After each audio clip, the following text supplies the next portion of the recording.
Okay, so back in November of 2021, I get this email from someone at the Travel Video Awards that described this new Travel Video Awards focusing on Latin America, and ultimately just asked the question, if you were selected as a winner, would you be able to join us in Medellin? We look forward to hearing from you. I was shocked.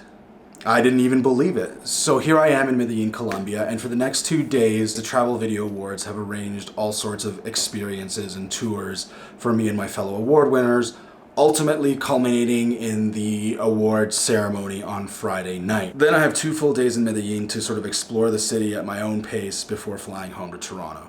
So for now, I'm just gonna go grab a quick bite to eat and then just crash because I think our call time for tomorrow morning is 7 a.m. So, yeah, that's what needs to happen next because I am super exhausted. Let's go.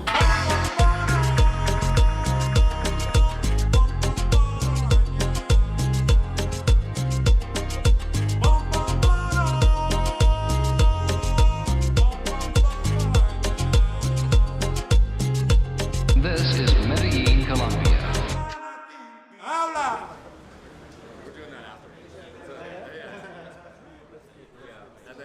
Day 1 started with breakfast at Sancho Paisa, where we were treated to a traditional Colombian breakfast, only smaller. Chicharrón, empanadas, arepas, oh my. For reasons I can't explain, breakfast ended with a shot of aguardiente, a local spirit made from anise and sugarcane. It's not usually part of a traditional breakfast, but nobody seemed to mind.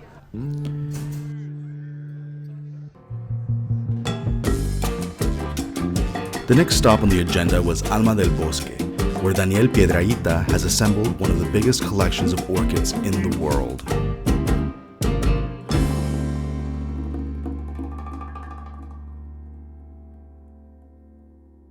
Which one here? This one? Oh yeah. Is there it?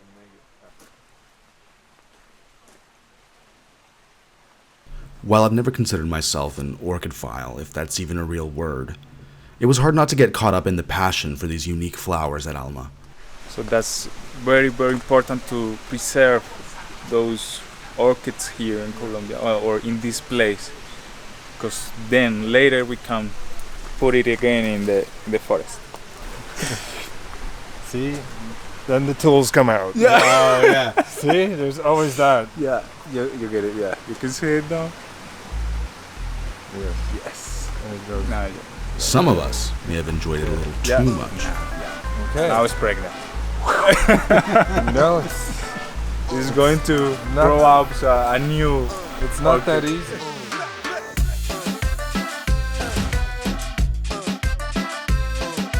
Day 1 ended with dinner prepared by a local chef and paired with local rum.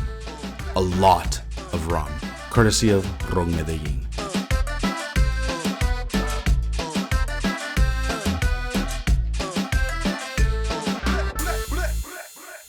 After a day of rum and aguardiente, I was looking forward to a more sobering start to the day, with breakfast at La Bocaderia, a millennial haven of sorts where the focus is on 2 ingredients, avocados and coffee. The Avo coffee, a blend of avocado and coffee sweetened with honey and topped with coconut, is easily one of the best coffee frappes I've ever had.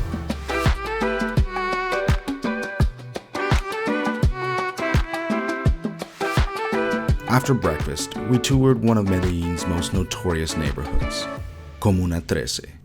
Once known as the murder capital of the world, now that title is only used by YouTubers as clickbait. In reality, it's one of Medellin's most vibrant neighborhoods and communities. But you can't appreciate what it is today without understanding where it came from. Some of the worst violence plagued Medellin's slums. For decades, these makeshift neighborhoods were hacked out of outlying hillsides by migrants who were too poor to find homes in the city center. Some were pushed from the countryside by Colombia's decades-long civil war. Others were pulled by the promise of better jobs, but the only place they could live were the illegal shantytowns beyond the reach of police or city services. And then there was Operación Orión, a military intervention carried out to re-establish the monopoly of the state in the Comuna 13. more than 1,500 men from the military, police and administrative department of security, the DAS, acted together with paramilitary groups to accomplish this. The number of disappeared is not certain. The numbers fluctuate between 92 and 300 disappeared and about 14 killed. I talked about this before in my video from Rio de Janeiro. At that point, I was very much against doing these like favela tours or these like poverty safari tours. It just felt exploitative. And now I'm not so sure. I think my stance on those has just changed because Comuna 13 is producing some incredible art, some incredible music on all levels. And nobody would really go there if the narrative remained that it was just a poor neighborhood or that it was a very violent neighborhood. And you see on YouTube the "I walked through the murder capital of the world" clickbait. Don't let that be what you walk away with, but instead walk away with empathy and understanding that out of a very dark history and out of a very dark period in Colombia's history, that there is a resilience, that there is a strength in people, in community, that can really overcome a lot of things. Or maybe that's me just trying to make myself feel better about being privileged enough to go into these parts of the world.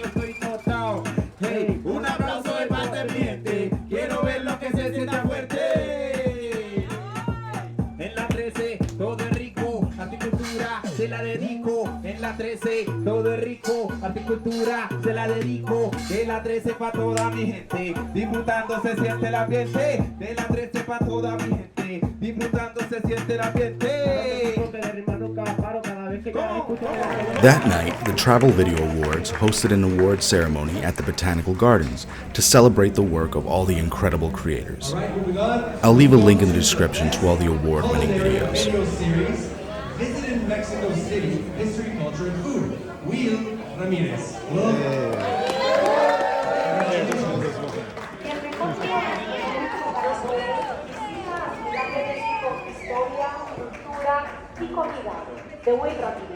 Let's give it up for Will.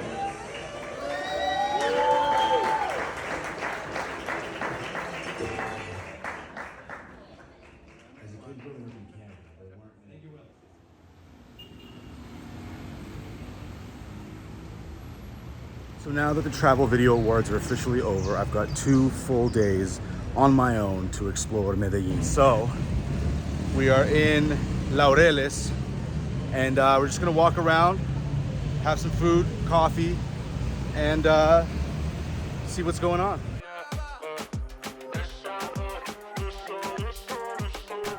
I was curious about how young entrepreneurs are inventing the future of Medellin. So I met up with Camilo Olarte, founder of Indie Studio, a creative co-living space here in Medellin. Medellin for me is a city that defines transformation. We had a big history of violence that both my dad and my aunt and my uncles lived. We were very young, so we didn't really live it on like first person, to say the least. But to see a city that like came from that and that now is defined like a creative hub, like an innovation city, like one of the biggest emerging cities in Latin America. So even though we're called the Eternal Spring City, which doesn't mean a lot of change from like seasonality, it does definitely like transform itself from the people, the culture, the dynamics of the city. You could look at Eternal Spring as like it's always growing. Exactly. Yeah. Indeed, it's always growing. It's always blooming. We're starting to get a lot of like tourism, slow travel tourism, to get a lot of people like coming and living here and allocating themselves here. So for me, that can be either positive or negative, and that's really how the city prepares to do so. So in that certain sense, we need to understand how to integrate communities that come from above, that come from a remote culture, from like an American culture, and don't lose the identity of what we are, right? From a neighborhood perspective, from a pricing perspective, from even a work dynamic perspective. So you can see, for example, a Bali and what happened to Bali, that I think is a works example of like what a remote culture can do to a place. And then you can see, for example, Tenerife or other islands that prepare themselves to this kind of disruption from a politically perspective or politically policy or policy perspective, and how that can be really integrated and be an advantage for a city. So I think we need to think more about that and how we connect the city to a world, a digital world, and how that is going to transform the realities of the people living already here. What we are looking to do is not only like a co-living space per se, but rather buildings that allow you, one, to live comfortably in community of creative mindset, but also you have common areas and common spaces that invite you to create more, to like boost your personal projects, personal brands, and that through that you grow as a person, as a professional, and also, well, hopefully financially as well. After leaving Indie's studio, I walked from Laureles to downtown Medellin to the Museum of Antioquia. But before I could keep exploring, this happened. Alright, I'm really screwed right now because I tried to get on the metro to get back to my hotel, but apparently you can't do that unless you have a Colombian bank card. And you can't just buy like one ticket, from what I understood from the person at the ticket counter. Anyway, now it's raining. I'm in downtown Medellin, and getting a cab or an Uber here is going to be a problem. So I'm just riding underneath the under the metro for as long as I can. Hopefully get away from downtown a little bit and then catch an Uber.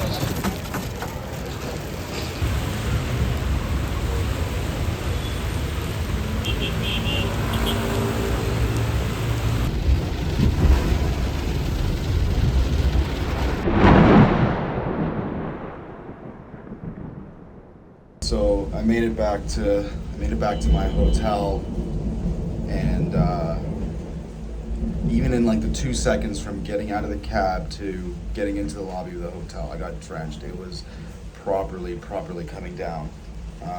Luckily, the damage was pretty minimal because I was able to just walk underneath the metro line for quite a bit. So the plan worked out, I guess.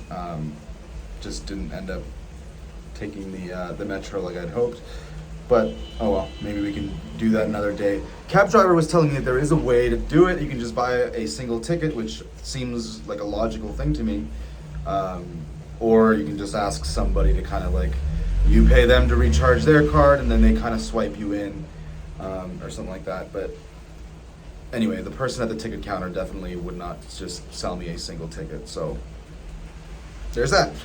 Either way, back in the hotel now. I'm kind of exhausted. I haven't really had a proper meal today, and it's almost dinner time, or lunchtime, or it's, I don't know. But obviously, I'm not going to wander around and walk out and try to find some food right now, because as you can see, and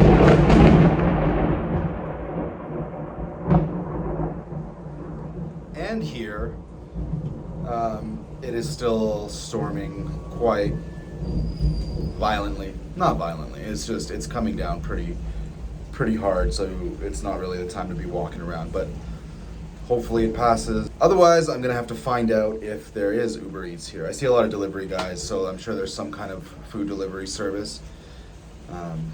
But yeah, it just sucks. I was not intending to eat alone in my hotel room today, but them's the breaks, is where we at, and we gotta do what we gotta do.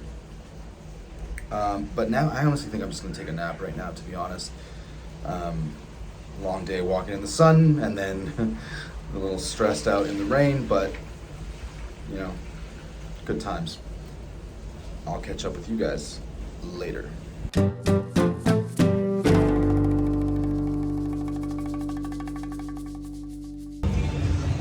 Alright, so this is my last full day in Colombia, in Medellin. And I'm just walking around, trying to get some brunch. It was a rooftop, all-you-can-eat brunch I was trying to hit up, but it was full. And the only way I could get in is if I took like a whole like VIP area for 1 million pesos. That's like 300 bucks. A little bit rich for a brunch, especially if it's just me alone. The good news is there's a lot of food, a lot of great restaurants in this area. I think I'm in Provenza right now. So I'm gonna walk back to an area where I had dinner last night. There was a lot more, there seemed to be a nice restaurant there that I kind of wanted to check out. So we'll see if they're open for lunch or brunch and hopefully get something to eat. If not, I'd be down to just grab some empanadas from a street vendor, because if you can believe it, since that first breakfast, I haven't really had empanadas, and those were like tiny little bite-sized empanadas. I want like the real deal, so that's what's up right now. So Julio's coming to Medellin. If this was 1995, I think I'd be all over that. It might actually be hard to find something. It's a bit of an awkward time. We're just past 1 p.m. So it's gonna be, it's not quite breakfast, not quite lunch. Not everywhere serves brunch. And well, let's face it, it's Latin America, so we're creeping up on nap time. So I need to find something. I need to find something quick.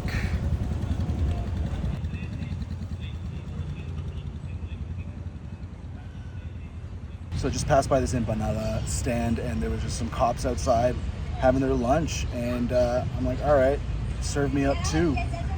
I ate the 2 empanadas. They were freaking amazing. So then I just went all DJ Khaled on them and just said, another one. I ate that. Another one. I ate that. And then I decided I should stop, because in case I still want to eat something else somewhere else. But hard to imagine empanadas and that sauce and lime all coming together any better than that. I love a good hipster coffee shop. I love a good avo toast. I love a nicely designed modern restaurant as much as the next person. But every damn time, it's the food that I find just walking around on the street, just following my instincts, and just trying and being open, is when I find like the heartiest, most delicious food. Anyway, it's afternoon. I kind of don't really want to be walking around too much, because I feel like I'm gonna get caught in the rain again, which I don't want to do. So I want to stick near the hotel. It looks like storm clouds are starting to move in, so I might just, just ride out the storm in the hotel, maybe hit up the pool until it starts raining, and then just see how it goes.